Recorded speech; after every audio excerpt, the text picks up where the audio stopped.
Hello beautiful people, welcome back to Where Love Touches People.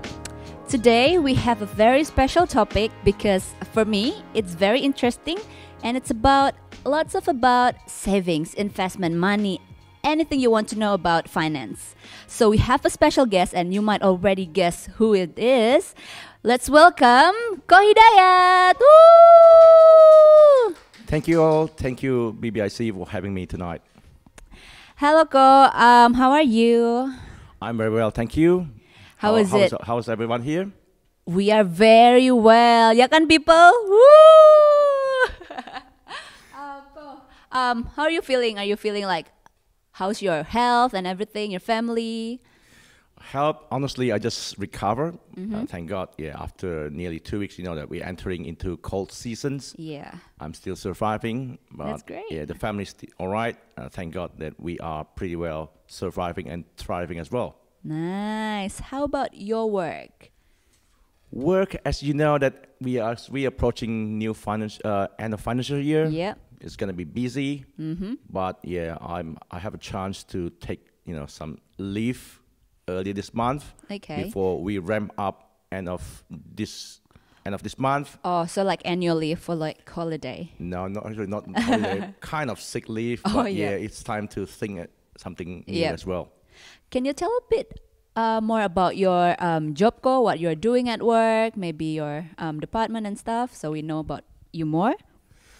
Basically, I work for construction company. My basic role basically like finance accounting, kind of financial controller. Basically, I make budget. I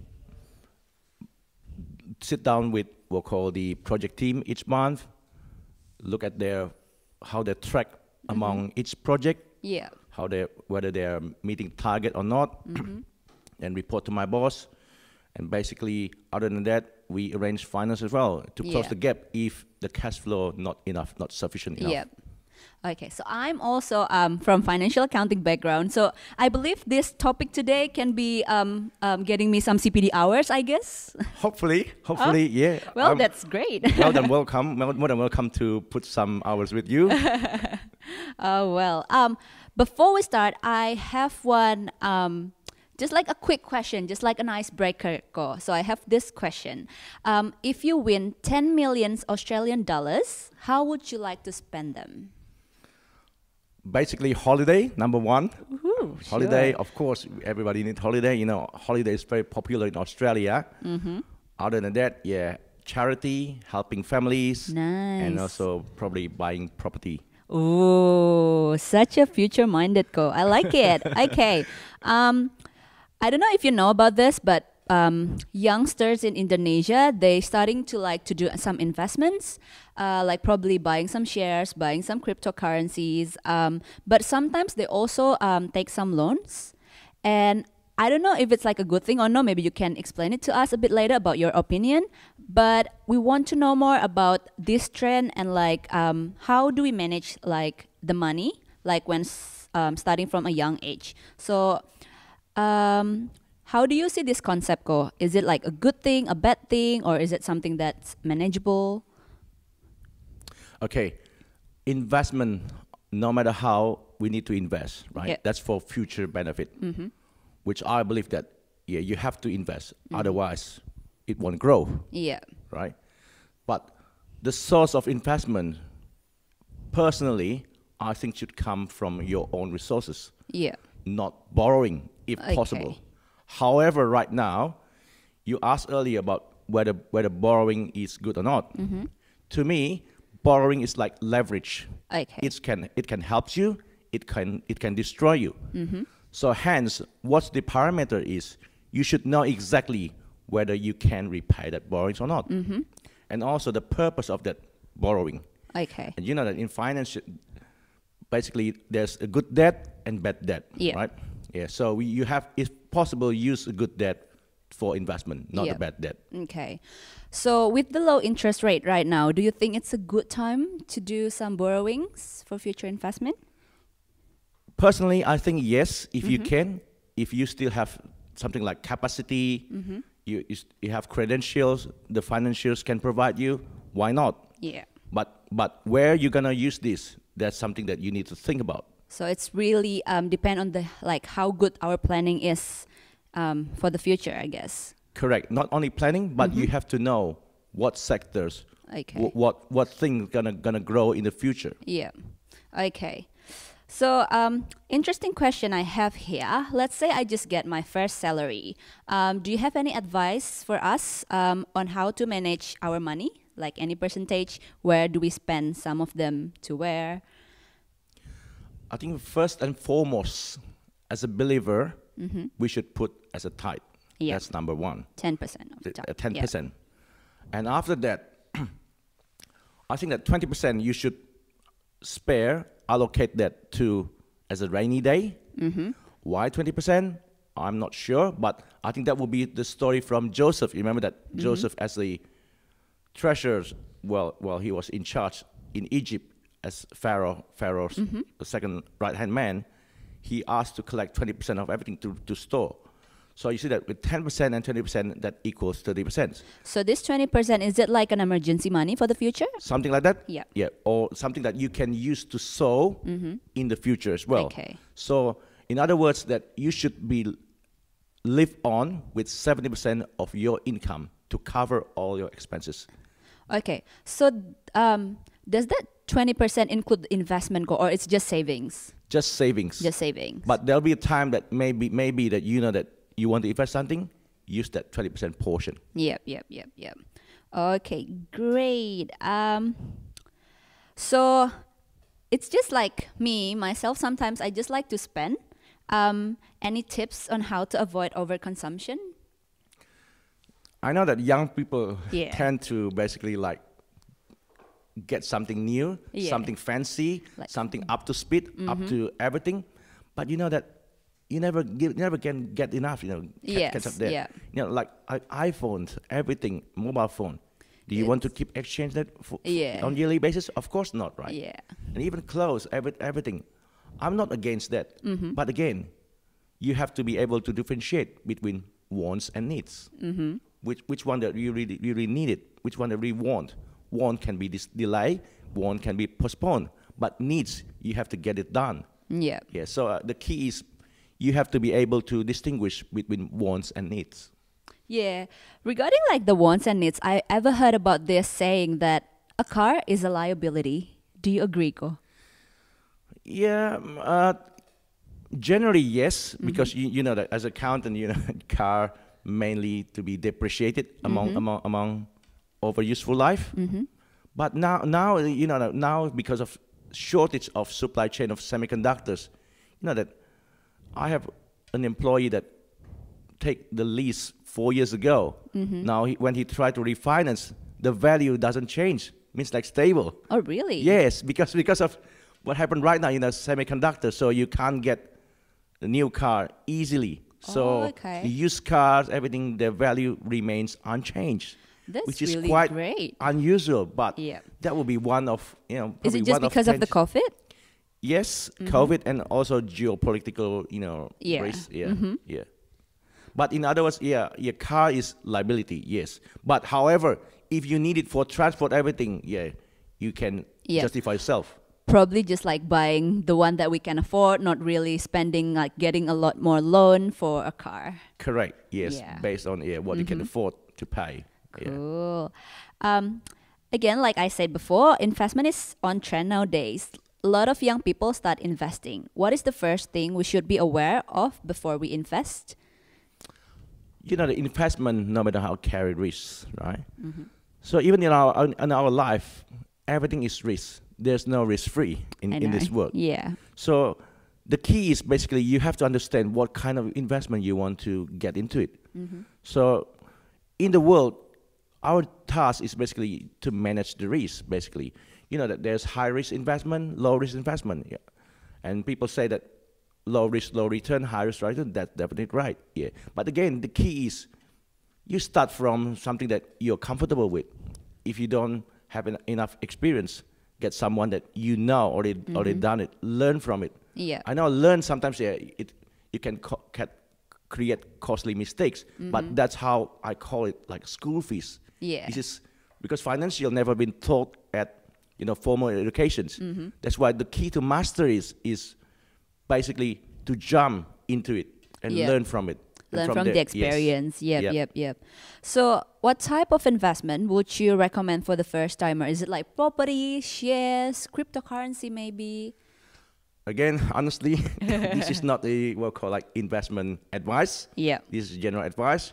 You should consult with your what we call like financial advisors, everything. And as nowadays, each investment carry its own like entry point and also risk factor. Property tend to be like expensive to get in and also expensive to get out. Yeah, you need to have like a stable like salary, and also there is like a credit check. Correct. Yes.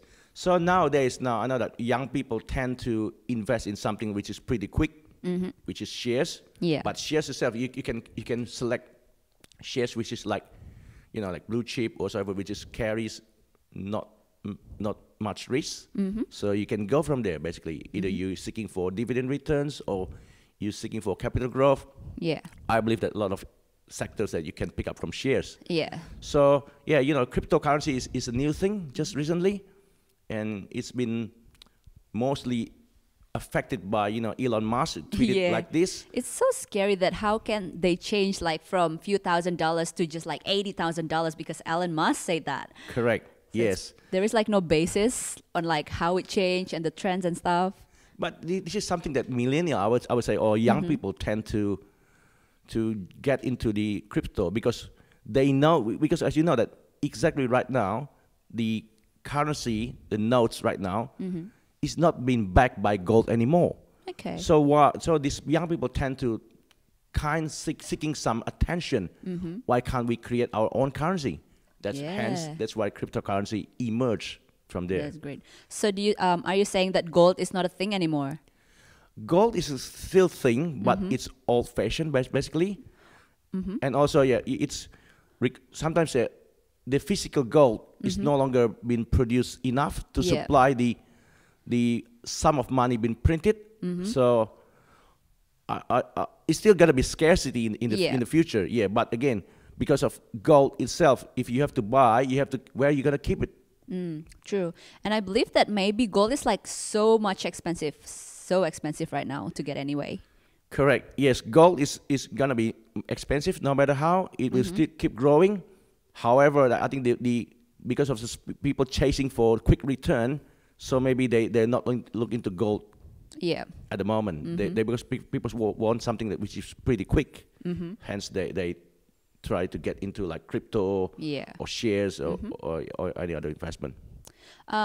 Listening to you, Ko, I got that you are mostly encouraging for first starter to start on shares. Do you know like any tips for us to know like which is a good share and maybe not a really good shares? Good shares and not really good shares depend on sectors, depend on value as well. That it could be like good company doesn't mean like could be good shares anymore, because it could be the valuation is very expensive, and also where there's going to be growth on this company in the future or not. So this is the thing that you need to consider. Yeah. Not solely enough looking at their financials, but you have to look into their prospect as well. And changes because of government factors or geopolitics also plays a significant role in this. So a lot of research might be needed for like us to know like the shares. Yes, a lot of research. But do you want to read a lot of pages? Maybe most of us not really understand the term everything, right? So that's why I think that you need to.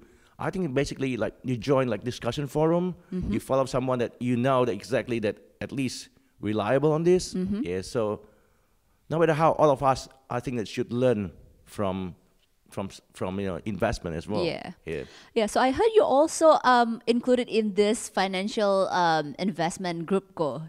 Can you tell us about this story? Yeah, I think it's just like a coincidence that we share the same common. Okay. We are not only talking about financials. Financials basically is driven by a lot of a lot of factors, but most of it is politics, which is government. Government. That's why, the church talking about government actually the same. Yeah. The kingdom government and earthly government. But since we live and govern by the real government, we tend to follow the whatever news there, the government there. But we also have to switch our mindset on the other side, which is following kingdom of God. So in other words, I will say that there are two kind of kingdom that we live in, kingdom of earth or kingdom of heaven. Yeah. But we know exactly at the end of the day, kingdom of heaven will overrule kingdom of earth. Amen. So does it mean that this group is like for sharing news and updates? Yes, we sharing news. We also meet occasionally. Oh, really? Yes, we meet face to face. Not only talking about like finance stuff, or just like stuff, catching up. Catching up, talking finance stuff, talking about what's hot at the moment. What's topic trending at the moment. How we're gonna tackle it? Like that. We know that exactly now, 2032, Brisbane gonna be host most likely of the Olympic. Yeah, heard about what that. What we have to do basically to benefit ourselves as well, besides helping other people. Yeah. Yeah. What sort of like helping other people that you're talking about here, Ko? Helping other people, that when you have money, when you have something, you have excess, you have surplus, you have kind of freedom to do whatever you want with your money. Either you can basically like helping people with charity and anything else. With kind of money that you have, it gives you some freedom to do something. That's what I mean. What do you think about this, Ko? How if there is like a person doing charity and stuff, but he's not like feeling his needs like sufficiently, so he still like needs more money for himself, but instead he's using it for like charity and stuff, like helping people, but he's not helping himself. That one, I think a lot of people I met like that basically. But you yourself, to be honest, have to be self-sufficient. I know self-sufficient carry a lot of degree of perspective. Yeah. Because human being never feels enough. Yeah. But at least the word I'm gonna say is feel. When you feel content, then you have some capacity to help others. So the key is basically myself. I think I make some like spending by budget. Budget monthly on monthly basis. Yeah. So basically like. When as a company, let's say you make yearly basis, the same you can apply that to individual level, right? So that let's say that assuming that you work this for a whole year, this is your expenditure. At the end of that financial year how much money left. With that, you have kind of like freedom to do something, which is helping people or whatever. True. Okay, so if wanting to be rich or having financial freedom might not be an ideal goal, what is an example of healthy financial goal? Healthy financial goal, yeah, of course, each of us, we want to be healthy, right? The same thing you can apply to financial. There's level like scarcity, means that when your expenditure is bigger than your income, that's not good. Exactly. And above that, there's level like zero, basically like money in, money out. And you have to be able to achieve the next step, which is basically your income exceed your expenditure and enough to do savings. Yeah. And the utmost level is basically abundance, means that whatever your expenditure can be covered by the result of your investment. That's what I would call it abundance. Yeah, that's really nice. It's like having like what is that called? The income, not direct income. What is passive that? income, you mean? Passive income. Yes. It's like one of my goals as well to have like passive income in the future, Ko. That's so I think great. that's not only you, Catherine. I think everybody wish the same. Yeah. But you see that when you say passive income, means that you have to invest, right? A lot. Yeah, means that you have to invest. Not only a lot, but it has to be in correct investment, in correct path as well. Being smart as well. Yes, means that you have to invest. When to invest? When you have that kind of surplus. When you're gonna have your surplus? When you know exactly that your income will exceed your expenditure. Wow. That's how you start, basically. Okay. Okay, cool. Because you're having a family already, I want to know the difference when you were single and when you're having family. How does that savings and investment works? Because like my partner to be, Richard, he was saying that, oh, I don't want to take a lot of risk later when I'm already married and have like kids and stuff. I want to do it now while I'm just like by myself. Do you agree about that, Go? It's a good question, Catherine. You know that it's depend on individual, honestly. Yeah. That's why I really recommend that you find a common goal, common interest with your partner to be. Otherwise, it will create a lot of divisions.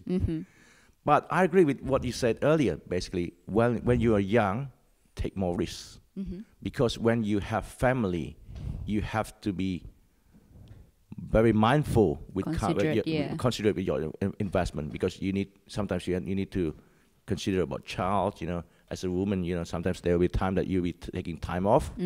How to fill that gap? Yeah, that will be the time. Make sure that whatever that you invest, there'll be the time that you can withdraw to cover the time that you'll be away from the workforce. Wow. Yeah. Talking about that, having time off, like as a women here in Australia, you know, in Australia we have lots of like Centrelink income, pension income. Do you think all of those should be like followed by Indonesian government to like help citizens in Indonesia with their income? On that thing, I think that it's depend on the country. You know, that Australia, we do only have 26 million. Indonesia, we do have a lot of populations. Yeah. I'm not sure the system right there in Indonesia, although I know a little bit. But that's depend on the government, whether they think that the taxpayers, everything, whatever the tax that they pay will be enough to generate for these pensions, Centrelink, such and such. But in Australia, we know that the system works, basically, although not perfect, been there for ages, and I think that a lot of people, including us, benefit from that as well. Yeah. Talking about benefit, cost and benefit, do you reckon we are paying tax a lot, Go, as like taxpayer? No judgment, Go. This is just opinion. Yeah, I know. No matter how, you have to know, Catherine, that no one would like to pay tax if possible, right? Yeah. But at least, you know, the tax being used for, you know, running government and also doing some infrastructures and everything. But here in Australia, thank God that we can still see that the benefit that we can reap. Each country different. So at least here, back to your questions, in Australia, I think that we can see that everything that we pay being invested, and we can enjoy the benefit as well. Okay. This is the last question, Ko. After this, you're free to go. But okay, so the last question, because we are nearing our end of financial year, that means that we are going to do tax return as well. Any tips and tricks to get more refund this year, Ko? Get more refund. No matter how, people always have misconception. They always think that you never pay tax, you won't refund. No. Yeah. That's not happening. Yeah, basically, to do refund, you know, as accountant, you know, that make sure that maximize your deductions. This is a fair deduction that you know, and also basically, deduction is one of it, and maybe some of them put money into your super more if you have spare cash. Cash flow is problem for us youngsters. Go, sorry. Yeah, I know that it's quite tough, though. But I think that there'll be a time. Let's say that when you work harder, when you get promotions, maybe you get bonus. No, could be like if your company making money, ask your boss, knock on the door. Maybe he will throw some bonus for you, and then you can put it into their your superannuation. In my experience myself, Go, being like, I don't know, is it just me or like Asian people were not really asking for like pay rise, Go, as often as other people, just because like we're just go by it. No, I think depend on the depend on the company culture as well. Yeah, but I see nowadays that yes, I think you're right. Maybe Asian tend to be silent, but I really encourage that if you feel that you are entitled to and you are worthy to get it, put your hand up, talk nicely, discuss. Yeah, I think it's better rather than as a company officers or the management. we want someone that we know that can basically bring forward the idea. Yeah. Because we know that, by this, you can represent the company in front of other people well. Wow. Thank you very much, Ko. And I have one tips for you guys for doing tax return. If you are claiming working from home expenses, don't do uniform expenses because you are lying. And government will know it. Okay. Yeah, thank you so much, Ko. So we know that from our discussion today, we know that investment carrying a lot of risks, maybe good risks, maybe bad risks. We'll just have to plan it out and probably put gut through it as well. But everything will be good by the end of it if we are putting a good investment on it. Thank you so much, Ko Hidajat. Thanks for having me. Have a good night. Woohoo! Thank you.